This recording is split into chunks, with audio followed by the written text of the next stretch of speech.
पैदा होने से लेकर आखिरी सांस तक हम किसी न किसी रेस का हिस्सा बनना चाहते हैं। हम किसी न किसी भीड़ का हिस्सा बनना चाहते हैं, क्योंकि हमें ऐसा लगता है कि अगर भीड़ ने ऐसा कह दिया तो शायद कुछ अच्छा ही होगा, या फिर भीड़ ने कुछ गलत कह दिया तो शायद कुछ गलत होगा। मतलब हमारा पूरा का पूरा ज़िंदगी किसी न किसी को कॉपी करने में निकल जाता है, किसी न किसी के जैसा बनने में निकल जाता है। हम ऐसा क्यों करते हैं? क्योंकि ज़्यादा टाइम हम अपने बारे में इग्नोरेंट रहते हैं, इग्नोरेंट ही रह के पूरी ज़िंदगी बिता देते हैं। अच्छा, बचपन से ही लेकर हमारी सोसाइटी का कुछ स्ट्रक्चर भी ऐसा है कि हमें किसी न किसी की तरह बनने के लिए प्रेरित किया जाता है। आप इसकी तरह बनिए, आप उसकी तरह बनिए, और ऐसा करते करते हम कब अपने आप को लूज़ कर देते हैं, हम कब अपना वर्जन लूज़ कर देते हैं, ये शायद हमें पता नहीं चलता। मैं ऐसा क्यों बोल रहा हूँ, इसके पीछे भी कुछ वजह है। दोस्तों, हम सभी को ईश्वर ने कुछ यूनिक, कुछ इंडिविजुअल, कुछ स्पेसिफिक टैलेंट दे के भेजा है, और वो चीज़ें हम इसलिए नहीं समझ पाते क्योंकि जाहिर सी बात है हम उस ट्रैप में फंस जाते हैं जहाँ पे हमको दूसरे की तरह बनना होता है। तो हम कभी इस तरीके से सोच ही नहीं पाते, हमारा ध्यान कभी इस तरीके से जाता ही नहीं है। दोस्तों, डायरेक्टली इनडायरेक्टली हमें गॉड ने इतनी ज़्यादा चीज़ें दी हैं कि अगर हम ऑब्जर्व करने पे आएंगे तो हमें लगेगा कि सच में मेरे जैसा तो कोई नहीं है, मैं तो जैसा हूँ ऐसा सच में इस पूरी दुनिया में कोई नहीं है। लेकिन इग्नोरेंस की वजह से हम ज़्यादातर टाइम अपना दूसरों को कॉपी करने में ही लगा देते हैं। तो आइए जानते हैं कि मैं यूनिक कैसे, मैं इंडिविजुअल जो हूँ वो यूनिक कैसे। सबसे पहला एग्जाम्पल आपका थंबप्रिंट। दोस्तों, जो हमारा थंबप्रिंट है ना, उस पूरी दुनिया में, इस पूरी यूनिवर्स में किसी से मैच नहीं होता है।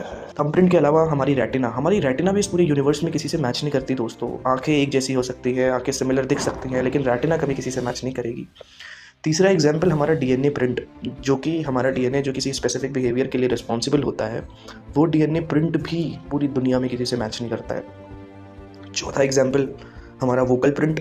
हम किसी की तरह बोल तो सकते हैं, किसी की आवाज़ की मिमिक्री तो कर सकते हैं, लेकिन जो एग्जैक्टली हमारा वोकल पैटर्न है, जिसमें हमारी टोन, फ्रीक्वेंसी, पिच, ये सारी चीज़ें आती है, ये दुनिया में किसी से मैच नहीं करती। दोस्तों, पूरे वर्ल्ड में किसी से मैच नहीं करती। ये भी एक बहुत बड़ा इंडिकेशन है कि आप यूनिक हो, आप एज ए इंडिविजुअल बहुत ही ज़्यादा यूनिक हो, स्पेशल हो। पांचवा एग्जाम्पल हमारी गट बैक्टीरिया।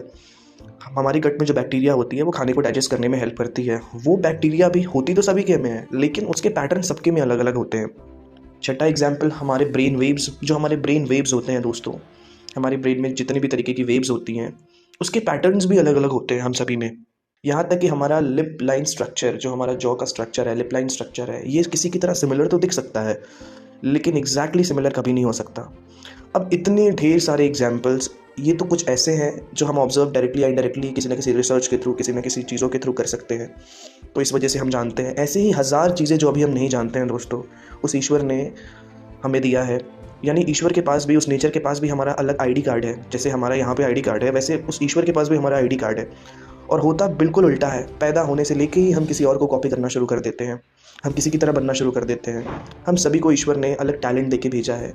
हमारे जीवन का पर्पस भी बस वही है कि जो चीज़ें हमें दे के भेजी हैं, उस चीज़ों को डिकोड करके और उस डायरेक्शन में आगे बढ़े। इसलिए दोस्तों, दोबारा से अगर कभी किसी को फॉलो करने की सोचो, किसी के जैसा बनने की सोचो, तो एक बार ये बातें ज़रूर दिमाग में रख लो। बाकी जीवन में सब कुछ बहुत ही अच्छा है, और जो नहीं अच्छा है उसे एक दिन अच्छा हो ही जाना है।